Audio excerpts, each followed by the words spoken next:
Cela fait presque 132 ans que l'établissement existe.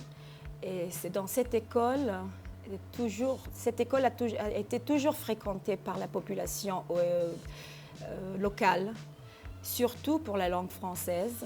Et les Jafiotes aiment la langue française. C'est une langue qui les laisse rêver, l'étranger, les voyages, peut-être un meilleur avenir pour leurs enfants. Mais n'empêche qu'il existe d'autres raisons qui jouent un rôle primordial dans le choix des parents, comme l'encadrement et l'accompagnement de nos élèves et la tolérance, vraiment l'accent sur la tolérance et le respect, et l'enseignement et le respect des trois religions, les langues surtout. C'est une école multilingue, plurilingue. Alors il y a l'anglais, l'hébreu, l'arabe, et on enseigne ces langues chez nous ici à l'école. Toutes ces raisons font que les Jafiotes s'inscrivent dans cette école. Alors je vais vous livrer le secret de la recette du programme qui est propre à notre école. En maternelle, on mélange le FLE avec le socle commun. En maternelle, on met une bonne dose de FLE et c'est à partir du primaire que commence et qu'on mélange le socle commun,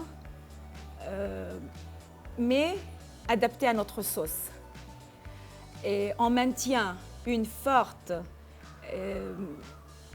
exposition à la culture française et aussi tout en injectant des disciplines non linguistiques qui sont enseignées en français. Alors on mélange le tout et on obtient des enfants qui sont non francophones, qui ne baignent pas dans le milieu francophone et qui suivent un programme en français. Ces dernières années, j'ai des élèves dans ma classe qui sont les enfants de mes anciens élèves. Et je vous garantis qu'ils sont obligés de garder le contact avec la langue française puisqu'ils doivent aider leurs enfants dans les devoirs. Alors je suis sûre qu'ils gardent le contact avec le français. Maintenant, il y a qui choisissent de travailler dans des agences de voyage. Alors ils sont obligés d'utiliser le français. Il y a des élèves qui sont partis à l'étranger et qui ont poursuivi leurs études. Ils y sont restés.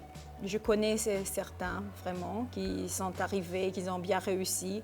Nous avons par exemple le docteur Hamed Salamé. Nous avons un professeur de sociologue, M. André Mazaoui, qui est à présent au Canada. Alors ce sont de nos anciens élèves qui ont quitté, qui ont travaillé ici, ils ont fait leurs études ici, et qui ont poursuivi à l'étranger, ils y réussissent.